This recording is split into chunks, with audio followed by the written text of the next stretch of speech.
Hi everyone, today is special buying review again. In the late 90s, Mercedes came to the market with the CLK 55 AMG. This was before the CLK 63 AMG.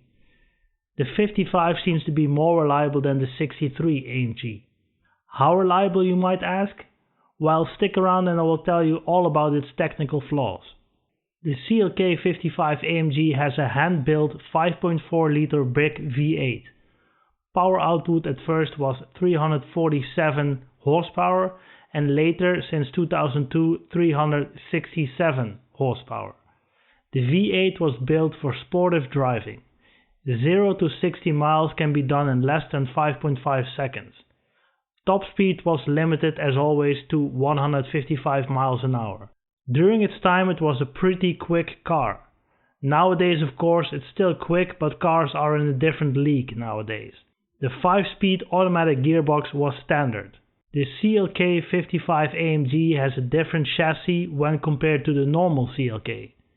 But this is not an M3 rival in any aspect. This is an Autobahn burner or GT, if you will. In the corners it handles pretty good, but again it does not have the sharpness that people experience in BMW M products. That being said, this is the perfect car for longer distances without draining too much energy from you as a driver.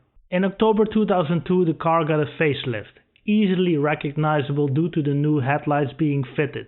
Facelift models are way better built than the cars that are from before 2002, so this should be your pick. Of course, these cars are younger and also more expensive, obviously. In 2006 the CLK 55 AMG was replaced by the CLK 63 AMG. So what are some of the strong points of the CLK 55 AMG? Well, of course, performance, and it's less vulgar than the CLK 63. It offers a solid ride and it has a beautiful V8 AMG soundtrack. Now let's go over to some of the attention points of this car. When buying such a car, you have to get all the maintenance information that you can get. Preferably, this maintenance should have been done by a Mercedes or Mercedes specialist. Otherwise, you're setting yourself up for a big headache. Drivetrain issues. The torque converter of the automatics will sometimes break. This is easily explained by the enormous pressure on the gearbox during fast accelerations. Every 4 years, the 16 spark plugs should be replaced.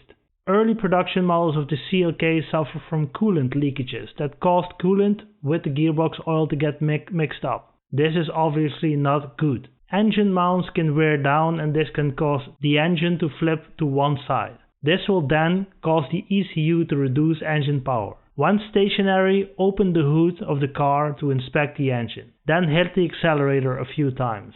It's okay if there's a little bit movement in the engine block, but a lot of swing in the block is a sign that the engine mounts should be replaced. Chassis-wise, the brake discs on the front are expensive to replace, so check what the condition of these discs are when buying, and if they need any replacement, then you have a good negotiation point in your hands.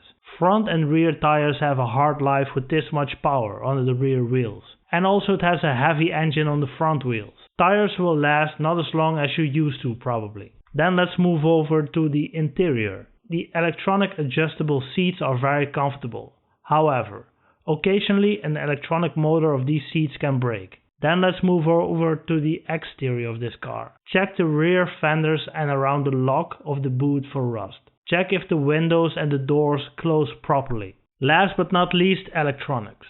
When you have a ticking sound behind the dashboard during engaging the engine, then your aircon is probably due for replacement. The aircon is difficult to reach and expensive to fix.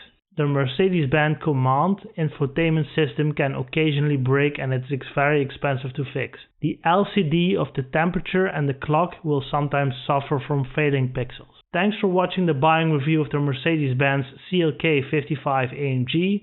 If you find these videos useful, subscribe to my channel to stay updated with my latest videos.